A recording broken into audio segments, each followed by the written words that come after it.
Hi, mom friends. Today I'm doing something a little different. A few years ago, October 2024, I recorded an episode about navigating sick season as a working mom, whether that's working in corporate or owning your own business. And recently, while looking back through some older episodes, I decided to listen to it again. It's one I recommend all the time to folks, episode 22. And what surprised me when I was listening was that I realized it isn't just an episode about sick season. It's an episode about what happens when life doesn't go according to plan. And honestly, that feels incredibly relevant right now. We're in the middle of summer.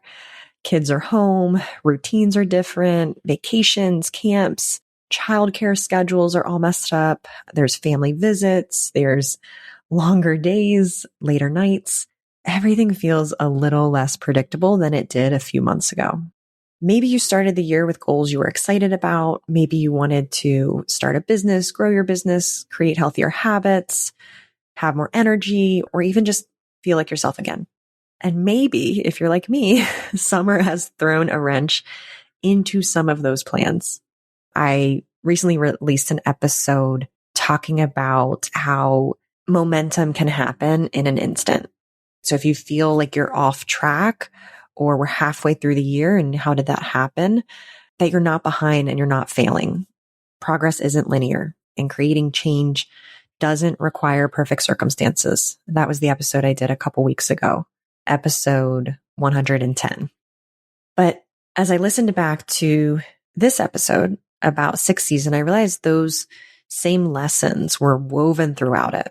I want you to apply those to whatever might be your version of sick season right now, whatever is throwing you off, whatever is feeling like it's getting in the way of you following your dreams.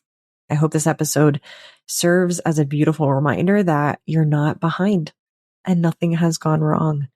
And the thing throwing you off right now, this season, whatever it is, won't last forever. Okay, I hope you enjoy. Let's jump in. Welcome to How to Quit Your Job, the podcast for moms ready to ditch the 9-to-5 and build a life and business they love. I'm your host, Jenna Reichel. Let's go. I'm going to give you practical tips and a few helpful mindset shifts that will help you survive this sick season. But let's start by normalizing the experience, because whether you're in corporate or running your own show, sick kids throw a wrench in everyone's plans. For my entrepreneur moms out there, you've blocked out your day, you're ready to crush those client projects or finally work on that course you've been dreaming up. Then your little one wakes up with a fever and suddenly your office is the couch. Your laptop is balanced precariously as you try to work while comforting a clingy, snotty-nosed, sick child. You're probably the default parent because you work from home. So everything falls on you. The doctor's appointments, the medicine schedules, the endless requests for snuggles and juice. And let's be real, there's that nagging feeling that your business is at a standstill. All that momentum you were building, it feels like it's slipping away with every day your kiddo is homesick. I get it. And for my corporate moms, you're in the middle of a crucial meeting when your phone buzzes. It's the school nurse. Your heart sinks and you realize you need to drop everything and pick up your sick kid. The mental gymnastics begin. How many sick days have you already taken? Will your team think you're not committed if you have to cancel another meeting? There's that awful moment when you have to message your boss requesting yet another day off, feeling like you're letting the whole team down. And truly for all of us, remember how excited we all were when school started, thinking that finally there was a chance to get stuff done. And then wham, not only is your kid home and needier than ever, but now you're coming down with it too. Hello, mom immune system. Oh, the guilt. It's like a constant companion, and it's constantly whispering that you're not doing enough at work, you're not doing enough for your kids, just not doing enough, period. But here's what I want you to remember. Everything that's happening, all of this is normal. This is part of the journey, and you are doing a great job, even though I know it doesn't feel like it. I promise, like I said before, you're doing the most important work in the world, taking care of those little humans that we love so much. Now that we've acknowledged the reality, let's talk about how we can actually make this season a little more manageable. And I want to talk about a few mindset shifts. So I want us to reframe sixth season by first embracing the ebb and flow. Life, business, and parenting are not linear. There are seasons of productivity and seasons of rest. And sixth season, well, it's a season of care. Instead of fighting against it, try to lean into it. Okay, this is your time to show up for your family in a different way. And for my entrepreneurs out there, having flexibility to care for your kid during these unexpected sick periods is part of the reason you wanted to own your own business. So embrace it. It doesn't feel as sexy in the moment, but give yourself grace and cuddle up with that snotty critter and watch Frozen for the 73rd time this week. The second thing I want you to do to make this season a little bit more manageable is redefine success. On sick days, success might look like keeping your child comfortable or managing to answer a few emails in between naps. It's not about how much you get done. It's about showing up in a way that feels authentic to you. Make sure that how you measure success is not defined by how others might see you. I'm only worried about how you see you at the end of the day. So trust yourself and lean into what you know you and your family need, not necessarily what your boss, coworkers, or the business needs in this moment. The other thing is I want you to practice self-compassion. You wouldn't judge another mom for taking care of her sick kid, so don't judge yourself. Treat yourself like you would your best mom friend. Give yourself the same compassion. The next thing I want to talk about is actually hidden opportunities in sixth season. So these slower days can be a chance to really reassess your priorities. Maybe you'll realize some tasks aren't as crucial as you thought. Maybe you'll delete some tasks entirely from your week. Use this time also to brainstorm or plan. Sometimes our best ideas come when we're forced to slow down. And the last little mindset shift that I want to offer is to remember that this too shall pass. It might feel never ending in the moment, but kids do get better and routines do return. Each time you navigate this challenge, you are building resilience and problem-solving skills that are going to serve you in all areas of life. So hunker down and know that it's not forever, I promise. Now that we've got our minds in the right place, let's talk about tactics. How we keep things moving forward, even when it feels like everything's at a standstill. The most critical tool that you have going into sixth season is to plan out your weeks thoroughly. I know this sounds counterintuitive, knowing that everything could go down the drain when you get that call from school or daycare, but trust me, having a plan and then shifting is much easier than not having a plan at all. In episode 12, we talked about how to better manage your to-do list by scheduling when you actually do the tasks.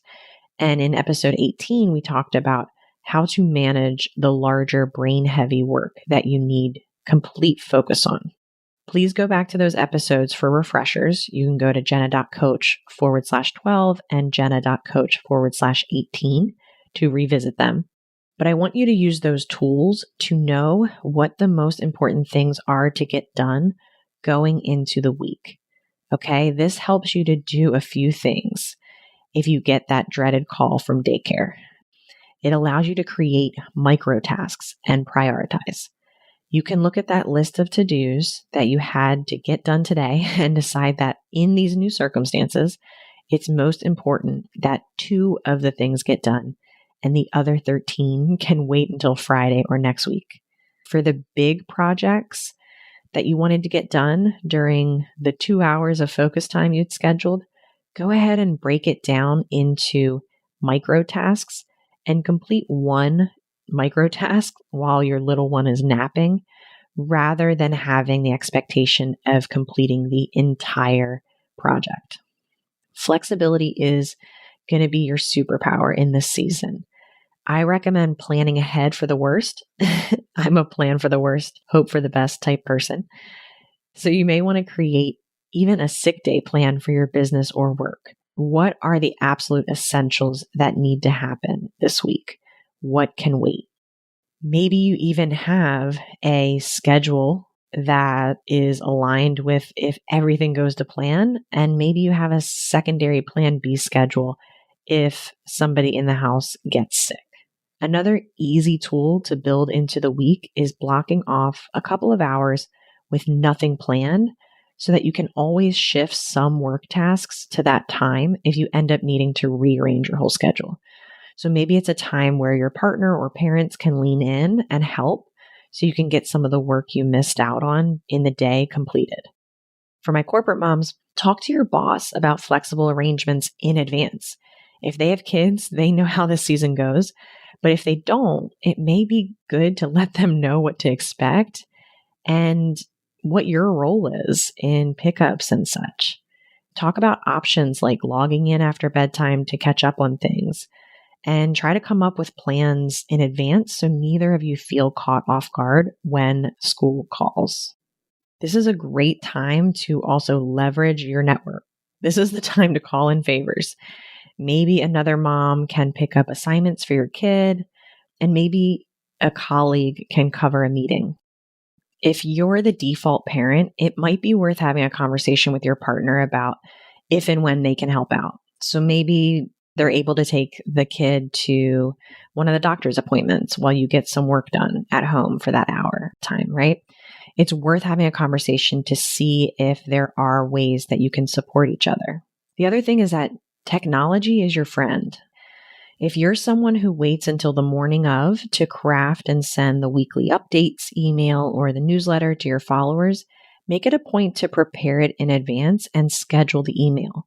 Same thing goes with social media posts as well, right? You can schedule them in advance when nobody is sick and plan ahead in case you get that dreaded call. Waiting until the last minute may have been working, but knowing that any day could be a day where you have to tend to your sick kid means that it's essential to prep as much as you can in advance when everybody feels good. And the beautiful thing is that technology allows for that to happen seamlessly. You can schedule emails in Google, you can schedule posts in LinkedIn and Instagram. You can really set yourself up for success later in the week and make sure that things are being taken care of in advance, again, when you're feeling 100%. The last tip I want to talk about is the good enough principle. Okay. And I've talked about this before, but it's always going to be worth mentioning again. Perfectionism has no place in sick season.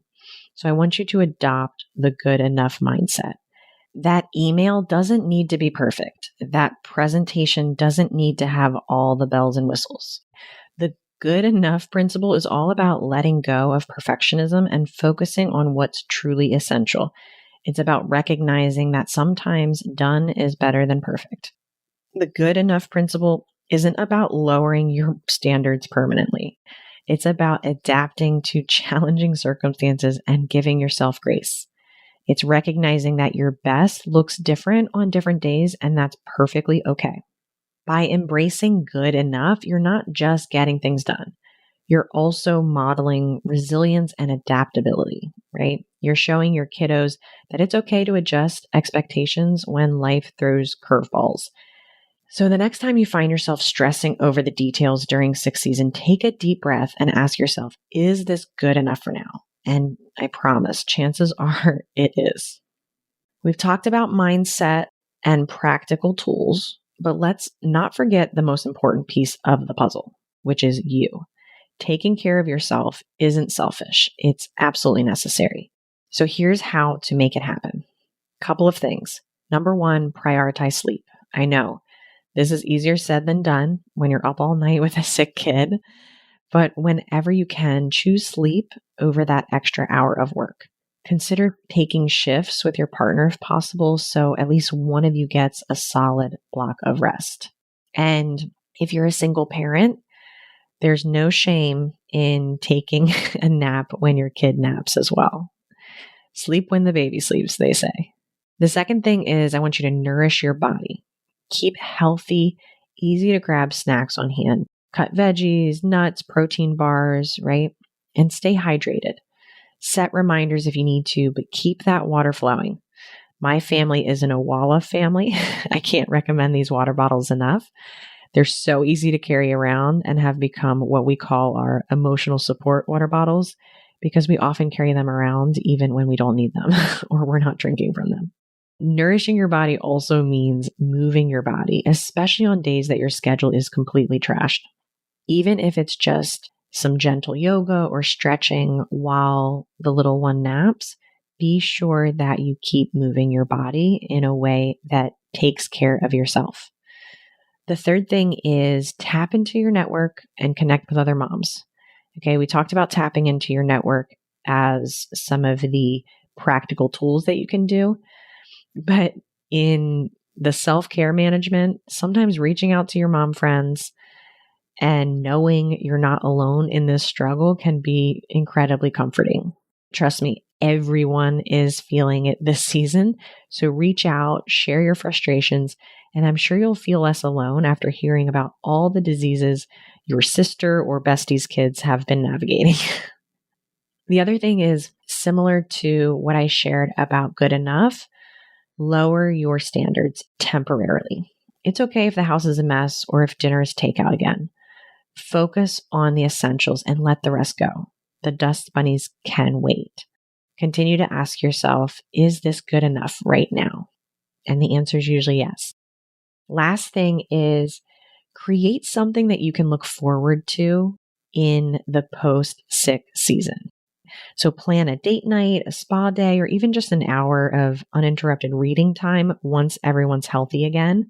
And you can, in good conscience, send your kiddo back to their own bed. I know it may seem like it will never be the case, but there will be a time that everyone is able to breathe out of both nostrils.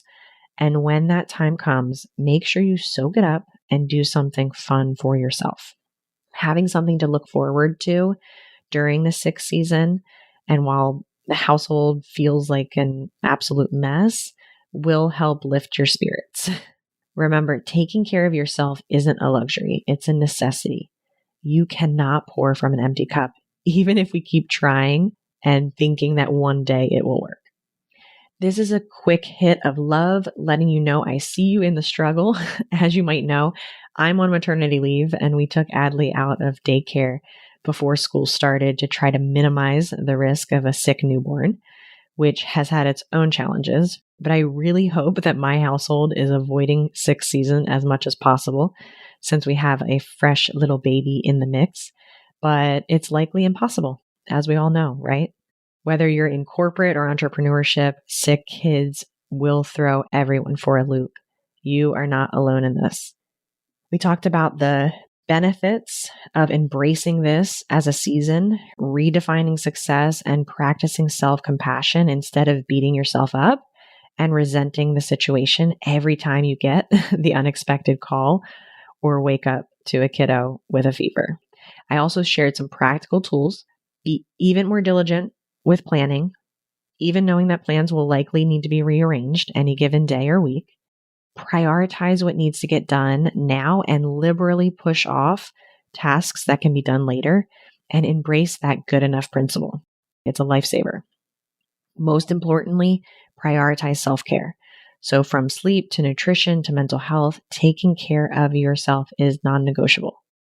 Remember, your worth is not measured by your productivity. You are enough exactly as you are, doing the best you can in a challenging situation. All right, amazing moms. Here's what I want you to do. I want you to reimagine sick days. They are not unexpected. They are happening regularly, all the time, especially if you have multiple kids in the house. Make sure the cabinet is stocked with Tylenol and tea, and make sure you have a cozy blanket and a list of movies that you want to watch with your kiddo. Plan for sick season instead of letting it catch you off guard. And remember that sick kids are really where we shine. We're the best at cuddling and caring for our little ones when they aren't feeling well. We provide so much comfort, and this is important work for our kiddos to know that we're there for them, especially when they feel like crap. Your kiddo will feel better soon, and your job or business will be there when you're ready to tend to it. but make sure you tend to yourself first, mama. And keep tuning into this podcast. I hope that each week, each tip, each mindset shift is serving as another step on the path to creating a life and business you love. Remember, you're doing a fantastic job, especially on the days you feel like rubbish. So until next time, take care of those babies, take care of yourself, and keep being the incredible mom and businesswoman that I know you are. Thanks for listening to this week's episode of How to Quit Your Job, a mom's guide to creating a life and business you love. If you want to learn more about how I can help you stop making excuses and start making moves, head on over to www.jenna.coach. I'll see you next week.